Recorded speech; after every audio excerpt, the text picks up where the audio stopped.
Hi all and welcome to another Author Reads with your host me, D.M.W. Wright. I support Red Nose Day and if you wish to as well, the link is in the description. You can find all my works at dmwproductionsoz.com. Today we're going to be going through one of my earlier projects. So this one is Beth Mac Part 2. So as you can see there is a Part 1. If you need to know the synopsis, it is on the website, but it is an contemporary adaptation of Macbeth, obviously being Beth Mac. So we're going to jump straight into Chapter 5 and do a part of it. Hope you enjoy. With her back against the front door, Sally Macduff sank to the floor and cried into her hands. Though hearing her from the kitchen, the sheriff unobtrusively continued to wash the dinner dishes. Her children soon came to assist, but he nodded for them to do what was best. Best kept a family conversion, because he keeps mixing up words. The teenage son and his much younger sister left him alone to tend to their mother by the front door. The girl bolted into her weeping mother's arms, and she sat upon the floor. The boy kept his distance, thinking of something positive to say as they hugged it out. He felt he needed to make her feel wanted and not so incapable of looking after them. They didn't need their missing parent, only want. "Ma, can you help us make a dessert? It's just Mum's." "Not here," Sally snapped. "And she always does the desserts." "Well, kiddo, your mum's dead. What are you going to do now?" He didn't know what to say. He knew it wasn't true. He was thankful his sister wasn't really listening as she snuggled into her mother's arms. "Huh?" she demanded an answer. "Oh, huh? How are you going to live?" Sally suddenly covered her mouth. She didn't want to say anything more she would later regret. "We can live like birds do, Mama," said her daughter. "What?" Sally smiled at her innocent child. "Eating worms for dinner and flies for dessert?" Her daughter giggled. "Hee, no, Mama. We'll live on whatever we get," said her son. "Like the birds do. Isn't that right, sis?" "Yes." "You'd be a terrible bird," Sally sneered at him. "You won't even pick up after yourself or clean your room." "Or do your homework," his sister added in a comically grumpy huff. She waved her finger at him, replicating her mother's disappointment. And you never put the bins out like I ask you. If your mum were here, she'd say the same thing. You couldn't do it on your own." "Stop worrying, Ma," he said. His sister jumped across his arms like a playful monkey. "These two birds aren't going to do nothing, are we, sis?" "No siree, Bob. We'll do everything until Mum gets home." "She's dead and not coming back, kiddo," said Sally. "Don't listen to her," he covered his sister's ears. "She's only kidding. What are you going to do without a mum, huh?" "Is that what you're going to do?" he pushed back. "Mope around all day? What are you going to do without a wife?" Sally leapt from the floor. "I can find 20 more at the shops." "Then you'll be buying one only to sell her again as soon as Mum returns," said the boy. "You'll see she will." "You're such a child." About to slap her own son across the face, she caught her hand. She trembled at her knees. Her hand quivered. She smoothed out her jitters with the other. "But you're my smart little man." She smiled with pride. A tear rolled down her face. Her son stared in disbelief. "Do you really think she's betrayed us?" he asked. Mentally exhausted, Sally closed her eyes. "Yes, darling." Her daughter returned to her arms. "Mama, what's betrayed mean?" "It's lying to someone, dear, after you've made them a promise." Is that everyone who lies?" "Yes, dear, everyone who lies betrays." Her son crossed his arms. He stared intently at his mother. "Then tell me again if Mama's alive." She dug a hole for herself and had fallen right into it. Checkmate. Sally snorted with laughter. God's help you, poor monkey," she smiled. "You've been fine without your father. What's a missing mum to you?" Proud as punch of her children, she wrapped them in her arms and hugged them tight. What I would do without you kids, I don't know.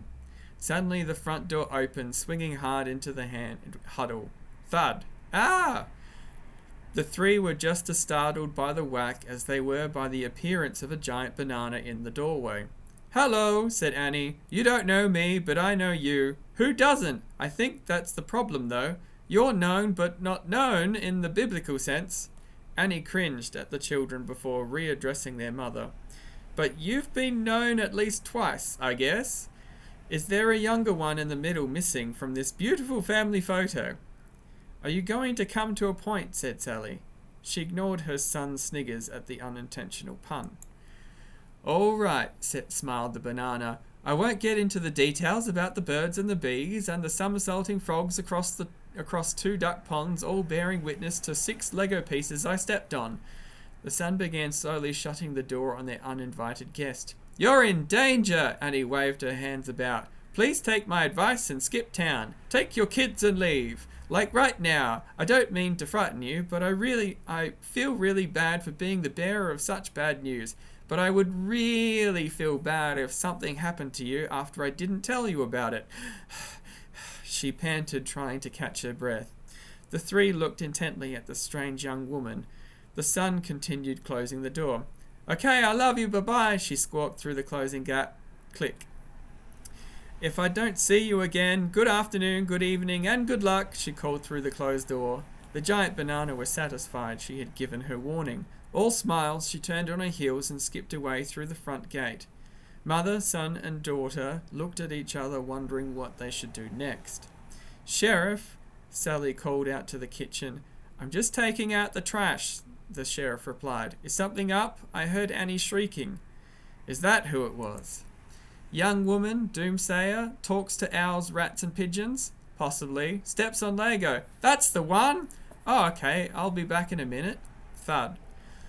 The huddle heard the back door swing shut. A draft then blew across Sally's face. She turned to see the front door wide open again. Ma, beckoned her son. Sally looked back and discovered a large knife firmly held to his neck. She reached out but retreated as a skeletal mask appeared over his shoulder. The Grim Reaper placed an available finger to its lips. Sally was about to call its bluff when the knife edge nicked the skin of his throat. A drip of blood edged down his neck. Sally clasped her mouth to save his life, then pulled her daughter in tight, her little arms wrapped around her waist. Where is your wife? A deep feminine voice grunted behind the mask. She's not here. Not so loud. The Reaper dug the blade deeper into her son's neck. A new blood trail descended to his collar. Ah, Ma! Shh! The Reaper persisted. Where is your wife? I don't know. She's dead, okay, said the boy. He held his head back as far as possible to avoid the blade. She's dead. She died in Canada, all right? You're lying. Growing tiresome, the Reaper released the knife from the boy's neck and thrust it into his back. The tip pierced through his chest. Ah! Blood stained his shirt red. No! Sally squealed, but then felt a sharp pain through her lower back. A second knife from a second killer. It slid through and pierced out her gut. Oomph. She peered down at her belly where her daughter clasped tightly. Her little arms grew limp and her rosy cheeks bled out. The blade retracted from her daughter's head and passed out through her back. Her daughter dropped lifeless to the floor. Ah! Sally collapsed to all fours upon the floor and wept endlessly for her child. Ah! Where's your wife? The vice president mocked her companion. Let's try that again. Where's your wife? The vice president mocked her companion's question. We all know where she is. She's in Canada. And how was I supposed to know that? The president retorted. She spotted the third Reaper's head pop judgingly around the corner in the kitchen. You knew too, she asked. Small town, grunted the third. Everyone knows where Sheriff McDuff is, the vice president mimicked. Now you can say, it's a small town, that's how I know. Yeah, well, if it's such a small town, where's the sheriff? The president looked about. The sheriff suddenly appeared in the kitchen, having returned from outside. Merely surprised by the arrival of another guest dressed for Halloween, the sheriff bumbled politely past the third Grim Reaper to place a new bin liner in the trash can. Oh, hello, you've just missed dinner. There should be candy by the front door. Not being high on the victim list, the third Reaper silently scratched its head with its knife, wondering whether it was possible for everyone to leave before he left the kitchen to discover the dead. Having heard the sheriff's mutterings, Sally cried even louder. Kids, he called out, are you looking after your mother? Receiving no response, he uncomfortably left the kitchen, muttering, best kept to family conversions. Prepping himself for an awkward conversation, he drew in a few deep breaths as he strolled casually through the house for the front door. He exhaled a single staccato gasp at the sight of two bloodied Grim Reapers and their victims at their feet. The sheriff froze together, his thoughts together. I've got you now, Grim Reaper, he thought to himself. No, you don't, came a voice in his head. Yes, I do. No, you don't. Oh, shut up, the sheriff blurted out loud. Silence ensued. The three Grim Reapers speechlessly stared at the odd man. Distracted by the sheriff's appearance and outburst, the boy climbed to his feet behind the Reapers and lifted the coffee table above his head. He took a swing and smashed one assassin across the face. Whack! For the other, he thrusted the table legs to defend himself like a lion tamer to its beast. Run, Ma, run! The three Reapers immediately took to battle. They sliced and diced everything that moved. The living room became a bloodbath.